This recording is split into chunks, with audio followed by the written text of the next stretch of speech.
Within the NCOM 511 computer, there exists an unknown civilization.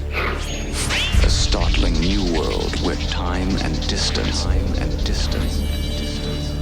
It's really creating a myth for modern time.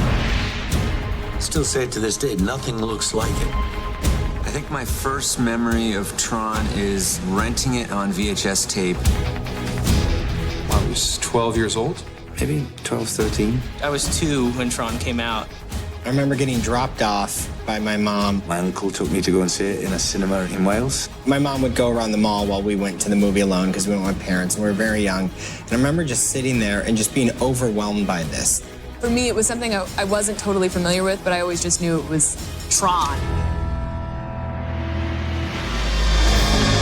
The screen looked unlike anything I had ever seen a movie screen look like. I remember Jeff Bridges, and I remember that it looked crazy. It's begun. It's incredible to imagine having this baton that turns into this destructive light bike game. When we were doing Tron, we had so many limitations, but we just kept going for it.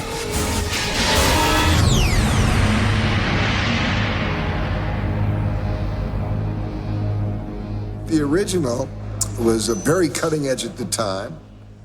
Of course, looking back, it looks like an old black and white TV show. But at that time, there was no laptop computers, no internet, nothing. We didn't have cell phones. We had walkie-talkies that looked like out of a World War II movie.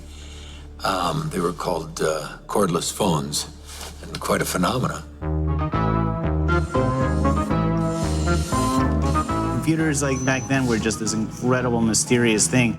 There were no PCs. People genuinely feared computers, and they only existed as mainframes. User requests are what computers are for. Doing our business is what computers are for. Reading this script and seeing some of the technical language of it, I didn't understand a word of it. And I called my agent, and I told him I wanted to turn it down. I said, no, I don't understand it. Let's look for something else. I don't get it.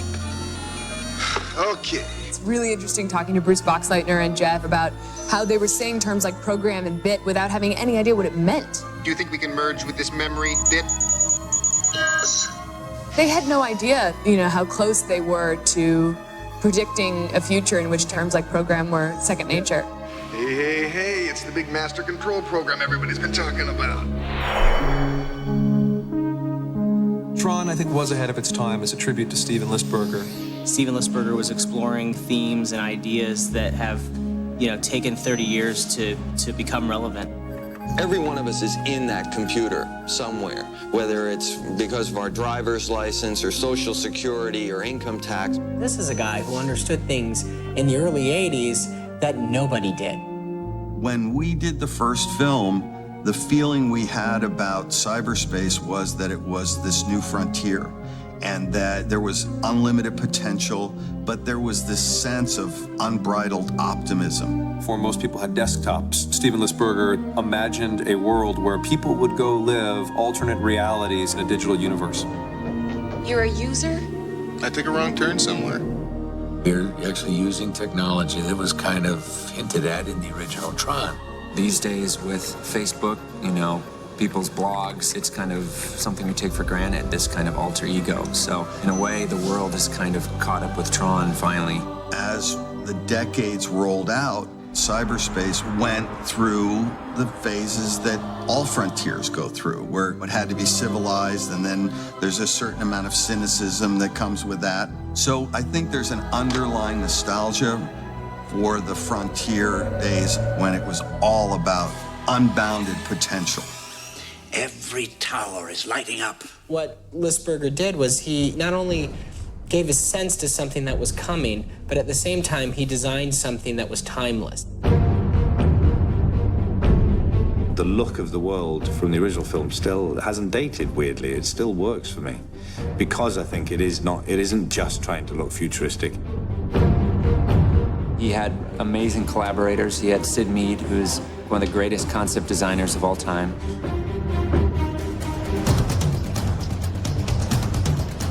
Tron was a tour de force of technique matched to very difficult methods of bringing that vision off. Technically, It was the first movie to use computer graphics extensively.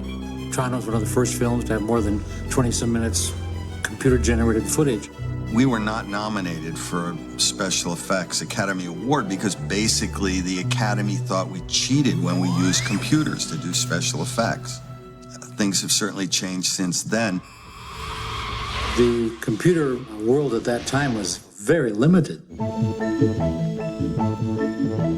We had no computers on the set of Tron, and probably your cell phone has more computing power in it than we had on the whole movie.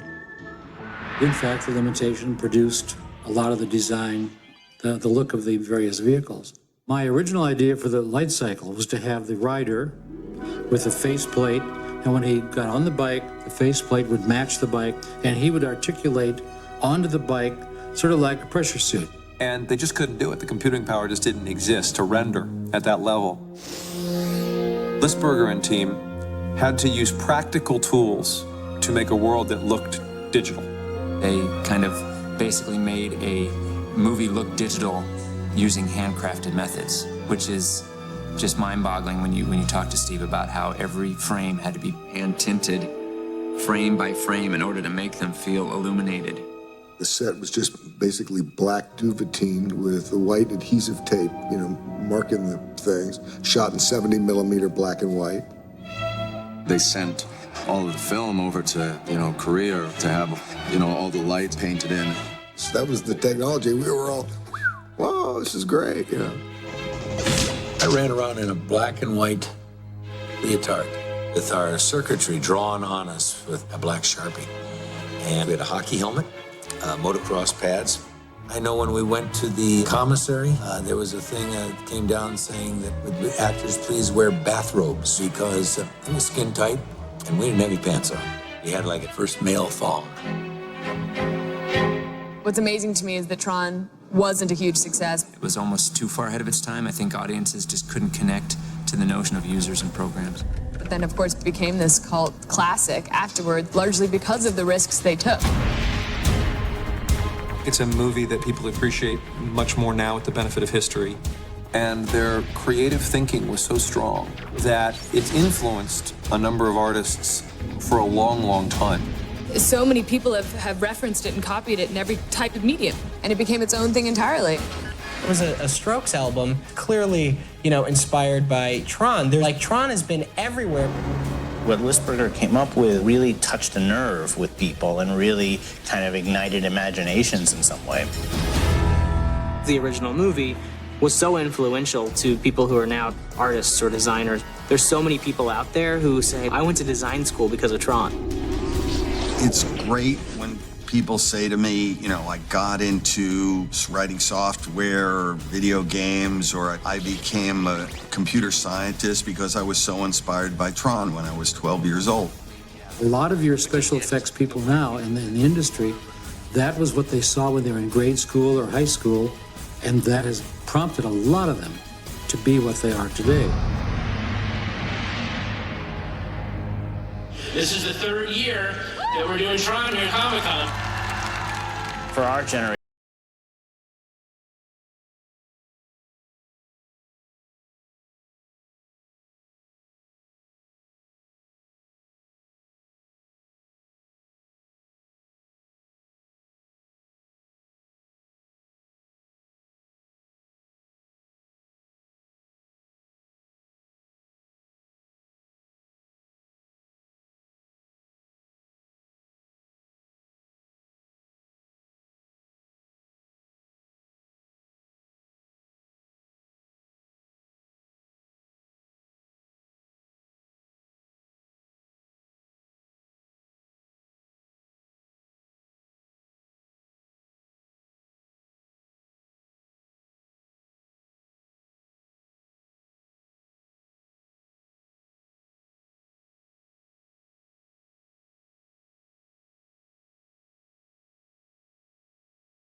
Ay, ¿qué me das? ¿Qué quieres? Ay, qué gordo estás. Entra, ven, ven. prepárate para ver mi más grande creación. Es un fantástico debut, cariño, por primera vez en Blu-ray.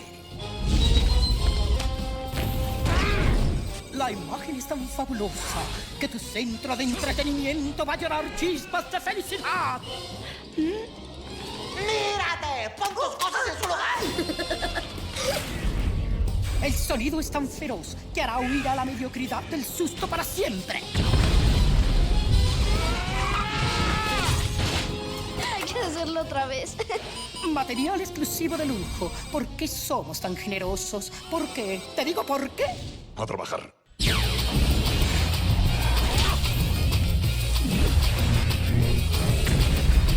De Disney Pixar, Los Increíbles. Será intrépido, dramático, Sí. heroico. Por primera vez en Disney Blu-ray. Cariño, el Blu-ray es el nuevo super láser.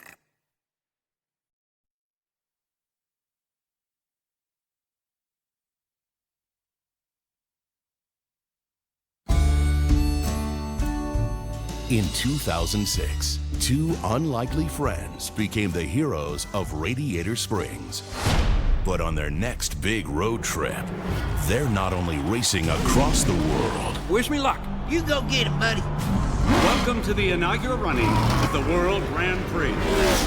They're racing to save the world. No one can stop us.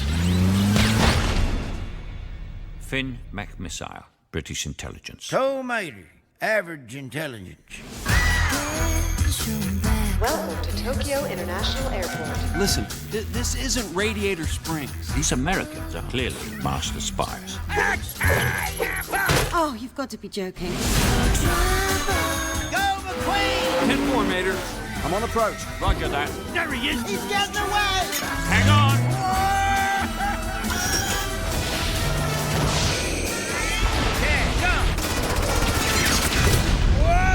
I knew I should have done carry on. Cars 2. Good job. Sorry, ladies.